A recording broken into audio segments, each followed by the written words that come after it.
And the excitement continues right now on Afternoon's Lalate second half. We'll go over to the acts of aggression of Vladimir Putin and why he's impacting not only wheat and oil in just a second, but boy, the first exciting news is those $80,000 of new stimulus checks announced by the White House. I have the latest details in the second half, needed in view of the situation unfolding back in the States as oil and wheat prices surge out of control, and Jay Powell trying to pivot. What is he doing with your SS 300 and how it impacts it? I have the latest on that. Then we look back at the big money from third stimulus as viewers continue to get it, and we look at a preview of tonight's evening's LA broadcast at 1 o'clock. It's a special report you don't want to miss. It's at 5 o'clock Pacific Standard Time, 8 o'clock Eastern Standard Time. And with that, I'm proud that you're part of this incredible family. Go under this video and also subscribe. Like the video and consider becoming a member, Purple Hawk, Purple Power, or Calcino VIP. A lot of details across the board that you don't want to miss, and a lot of economics and numbers and checks you want to grab.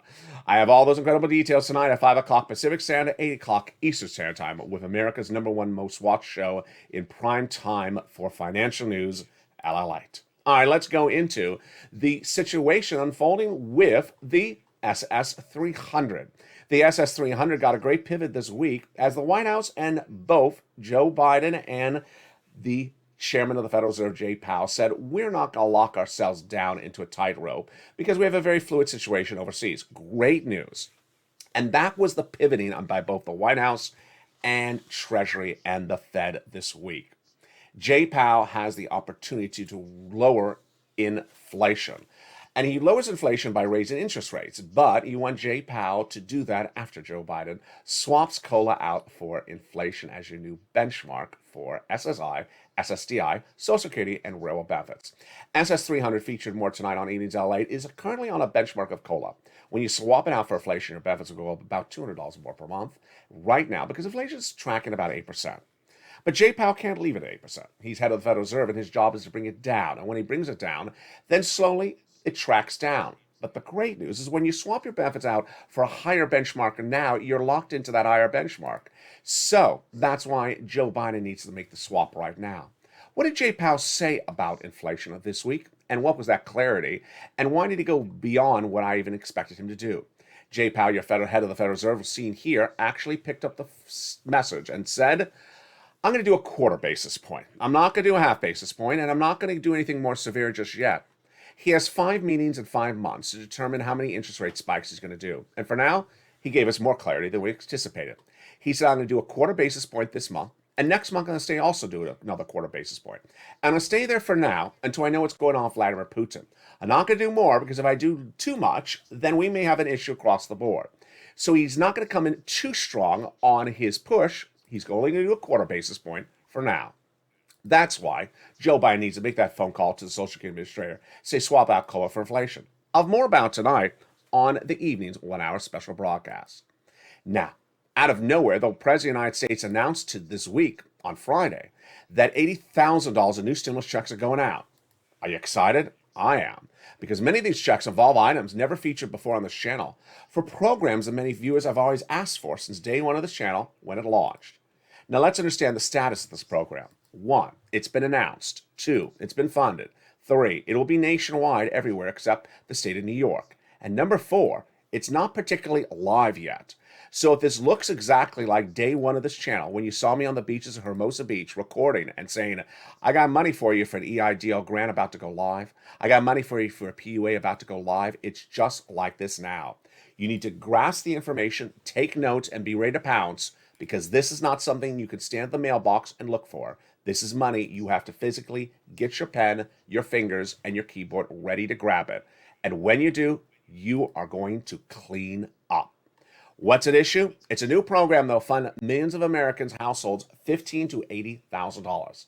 Eligibility? Same as a stimulus check. The eligibility income levels are same as featured on first, second, third, and fourth stimulus on this channel for over the last year. Family, single individual, $75,000 or less, approximately, you qualify. Married couple, $150,000 or less, you qualify. Family of 4, quadruple, you qualify for it. Average payout, $15,000 to $80,000. What is the funny money called? It's not funny, it's just a lot of money. What's the money called? The Homeowners Assistance Fund. The overseer will be the Department of Treasury. Where will you get the money from? First, if you watch last night's Evening's Lalate newsletter, which is delivered Monday through Friday, 7 p.m. Pacific Standard Time, it was upgraded and updated to include information about this program.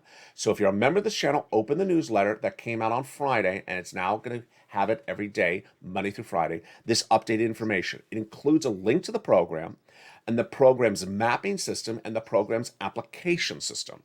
It also includes the guidelines, which I'm about to go over. So if this is a lot of information to digest very quickly in a video, become a member and get that newsletter. It's all detailed in there.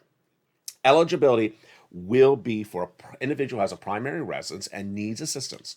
You do not have to be behind on your bills. That is great.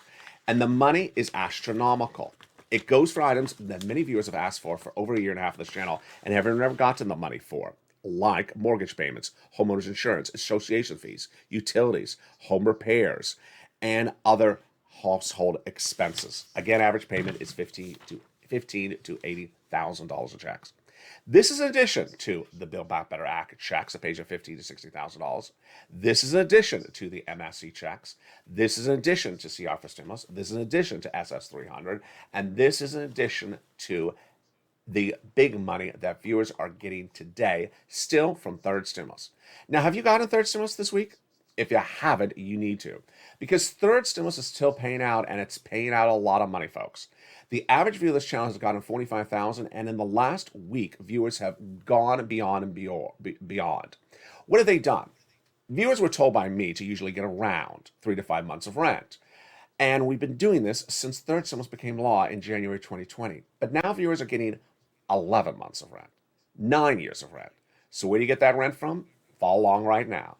You're going to reach out to your city hall, your city house authority, your county hall, and your county house authority. And the keywords you're going to say are rent assistance because of COVID, mortgage or utility assistance because of COVID. And what are we doing here? We are getting third stimulus, which became law in spring 2021. Third stimulus is still paying out, and the viewership of this channel has gotten on average 45,000, but they're getting new rounds. And the viewership is now getting rounds this time of longer durations than ever seen before. What are some of the success stories? The success stories are absolutely incredible. Some of the success stories that come in the last week are viewers who have gotten nearly a year to 9 years of rent. Let's look at some of the success stories that have come on in. Lorraine, who was in the evening's LA 1 hour special report 2 days ago, said, "Hey, LA, I found for a program that I qualify for, I'm getting 70% off of my rent for the next 9 years because of your show. Then it'll become permanent for my lifetime." Wow. She found that out because of watching our Evenings LA 1 hour special reports, Monday through Friday, 7 days a week, 5 p.m. Pacific Standard Time, 8 o'clock Eastern Standard Time. She's not alone. She's not alone because also Bill Garcetti says this week, "I got 1 year of rent because of your channel." Incredible. Also not alone is viewers who got in one round that was very big, far more than 3 months, and they got another round. Here came in Brian Donahue, got 5 months of rent before and got another 5 months again across the land. So where do you get these monies? You reach out to those places featured in the loop and also featured in the newsletter. Go out and get that money right now. Reach out to 6 places. You must put multiple applications in the file, and you must do multiple rounds. Open that newsletter and get those incredible details. Become a member. The link is under the video right today. And also rely on the nonprofits. The nonprofits will help you get those incredible sums of money. Finally, what's important to understand is that the average viewer of this channel has gotten $45,000. You should get those sums of money as well. Go get them and don't wait. This is money that's available. It's in addition to all the other sums of money featured in today's recording. And this money is still paid out across the land. Wow. The situation unfolding right today about Brent crude and wheat is very fluid. And it's going to be featured tonight on Evenings LA. What's at issue?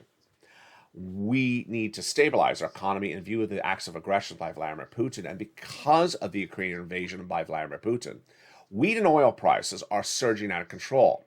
Now, you may hear about gas prices on social media. You may hear about gas prices from legislators. But have you heard about wheat? You haven't. And who's also not assessing the risk of wheat? Wall Street. And this is very troubling because guess what? Wheat could destabilize our economy faster than oil prices, and wheat is a far more complicated subject matter. So let me tell you the latest details across the board of what's happening right today. And we'll have more about this tonight on Evenings LA. You look in the beautiful town of Odessa. It's on the Black Sea. It's in Ukraine. It's spectacular. And it is the number one port city for Ukraine. Now, because it's along the water, it's very rich soil and it produces a lot of grain and wheat. That wheat is no longer being able to be harvested and will not be able to be planted for potentially a year or 2 years to become because the harvest season is being disrupted by Vladimir Putin. This is a little bit more complicated, folks, than a barge of oil that can't get out of a port today but can go out 2 weeks from now. When you talk about disruption of crops, it could be years to come. So, the situation unfolding right today is that while oil is a major topic of discussion among U.S. legislators and the White House, and also international leaders, the issue of wheat has not, and it's starting to slowly, but not quickly enough, come into discussion. Where's the situation, and what do you need to know tonight? What you need to know tonight is that wheat prices being unstable could throw us into recession faster than oil, and yet no one's even looking at it. What's at issue? You and I knew that back in October for Halloween, I was covering Vladimir Putin's mounting of 100,000 troops at the Ukrainian border. I knew there was an issue then, in October of last year. The White House at that point should have had its Treasury Department look at all the commodities that are impacted with a potential invasion of Ukraine by Russia. Did it look at wheat? No. Now that Vladimir Putin has invaded Ukraine, has the White House looked at wheat? No. As you'll see in tonight's Evening's LA, the White House has asked about this question: have you done anything to assess the risk of wheat disruption in the United States? The answer is no. Who's also not looking at? Wall Street, not assessing the risk. Now, Wall Street assessed risk ahead of time. If you go to the supermarket, and boy, viewers are sending me a lot of messages, they didn't realize that bread has gone up so much in the last few days. A lot of U.S. companies that often don't import from France for wheat are having to pivot and import somewhere else. Now, we grow our wheat. This is not about our wheat. It's about the price of our wheat going up too high because our countries that we do business with are having to not buy it from Ukraine because it's no longer available. They have to find it somewhere else. And a shortage of wheat drives up prices, dries up your bread at home, and then could cause recession in the United States. You certainly don't see Joe Manchin talking about wheat. You don't see the White House talk about wheat, but they need to right away. I'll have more about that tonight on Evenings LA and where the wheat prices are right now. But let me tell you what we're trending at the time of this recording. The wheat prices are surging, and it is not stabilizing. Corn is up 19 to 29 cents right now at the time of this broadcast.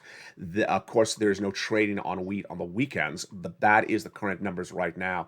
What are the other numbers you need to know on where wheat and corn and soybeans are? Soybeans are up 5 to 15 cents. Soy meals up 8.60 a ton. And Chicago wheat surged dramatically on Friday, 51 to 75 cents. Kansas City wheat was up 75 cents, and Minneapolis wheat is up 16 to 80 cents. If you remember this channel, I now include the daily wheat prices and oil prices in the newsletter, so you have a sense of where the situation is unfolding by the minute. When we turn back to oil, this is an easier subject to understand. You're looking at the gorgeous town of Kherson, desecrated by Vladimir Putin this week. And when you look at Kherson, again, another port city, another sea along the Black Sea, what Vladimir Putin is trying to do is economically disrupt world economies. When we look at oil, what's going on with oil, and what do you need to know about oil right now? Vladimir Putin's oil only accounts for 5% of our imports in the United States. So his oil does not run our country. However, other countries are dependent on Vladimir Putin's oil, like Italy. And when there's a shortage of oil, then the price goes up. How do you get a shortage fixed? Very simply, you release more oil. Where is the oil released from? Reserve. You have it stored in a storage room. Now, the storage room can only store so much oil, so you have to release that oil before you produce more oil. How do we fix the situation domestically and internationally? In the United States, we have not ramped up production of oil in West Texas. We can. Has West Texas offered to increase production? It has. Has the White House formulated that increase? It is not. Of the latest details on what the White House said today about why it has not asked West Texas to increase production, and why the White House has not gotten its partner allies to pivot and give more oil to other countries, as Ukrainian oil and Russian oil is now no longer part of the equation. What are those partner countries doing to help in view of oil shortages with partner countries like Italy? The latest details tonight on Evenings LA. Where is Russian oil? Where's oil right today? Oil is really trending a lot. Oil is up $118 a barrel at the time of this brand new recording. That's a brand new number today. So at the time of this recording, made just about 10 a.m. Pacific Standard Time on this Saturday morning, oil is up is up to $118 a barrel, up 7%. Where was it last night? It was trending really in the 113 to 120. In 7 days of this channel, the price of oil has gone from $100 to 120 as millions of refugees are fleeing into Poland. So this is a very fluid situation across the board. What does the White House need to do? White House has really been good at pivoting and saying we're keeping our options open, but I don't think the White House has done enough with it. And I'll go over some of the situation more in detail on tonight's Evenings LA broadcast. Finally, what's happening over in Russia that you need to know right tonight? The situation in Russia, unfortunately, is turning negative once again on the only element of good news this week. The only element of good news this week out of Russia was humanitarian corridors. If you're a mother and a child fleeing a war-torn Ukraine for safe harbor in Poland, how do you do it? Well, what happened was, during the negotiations that unfolded all this week between Ukrainian and Russian officials, they agreed upon one subject matter, which was create safe harbors for people to flee into Poland. It was good. They specifically addressed the situation, Russian and Ukrainian officials, by saying we're going to keep this subject matter relatively quiet because we don't want to talk about it in the press. We thought it was good. We thought that women and children that could flee from two Ukrainian cities would have clear, safe harbor to get to Poland. The situation tonight, folks, is that it's not that case. Two of those evacuation corridors set up in two Ukrainian cities are now being violated by Russian officials. The city of Mariupol says that Russia is violating the ceasefire agreement on early Saturday, and that Russia is not allowing women and children to safely flee. These are not armed civilians. These are pregnant women, young little babies trying to flee into Poland. They're not aggressors. These are people that are trying to find safe harbor in Poland. There was initially an announcement that the city of Mariupol would be allowed to evacuate the citizens on a humanitarian corridor today. But Russia blocked those routes. The Russian troops literally set up and did not let them exit. This, again, is the town of Mariupol, and the city council said that Russian forces have not allowed citizens to flee. They were supposed to give them at least 5 hours to flee, and that is not happening. Shelling has continued, and residents have been told to stay in their homes. Women and children who were looking to get 5 hours to flee to the Polish border were then having to go back into the homes and rush back into the homes when they thought they had a safe harbor.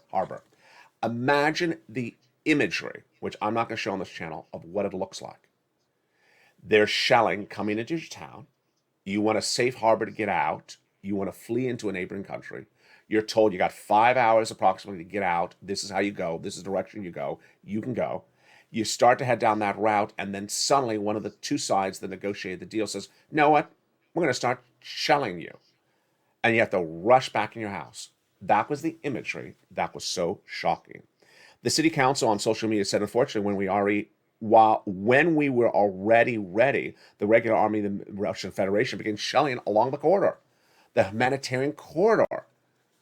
They can, go after a factory, or they can go after a military base, but this is a humanitarian corridor. There's no benefit strategically to the Russian military to go after a humanitarian corridor. It's an act of barbarism, and it's absolutely horrific. The new developments come as Russian and Ukrainian delegates prepare to meet again today. All the latest details on what happened on those developments today. And Ukrainian President of Zelensky urged NATO to establish a no-fly zone of Ukraine. That will not be happening because it will bring U.S. troops into the equation. Very fluid situation. I'll have more tonight on Evenings LA at that 1 o'clock 1 o'clock special report. at 5 o'clock. It all impacts your wallet at home. It is the number one most watched financial show in prime time, and it's coming on weekends as well. Brand new, and I'm excited for all your incredible comments that you've been sending me on private messages. Viewers say, I really like the show. It's really in-depth. It shows an incredible level of reporting, an incredible level of accuracy, an incredible detail to understand why there's so many economic elements at issue when we're dealing with one situation overseas, how it can impact so many world economies, and how so many things have to be done at the same time. Viewers really like the level of economic analysis, financial aspects, because ultimately, as a family, as a community, we come together as one. We, in this week, have achieved so much. In this week, we took off our masks. In this week, we understood that we are coming out of 2 years of real bad times.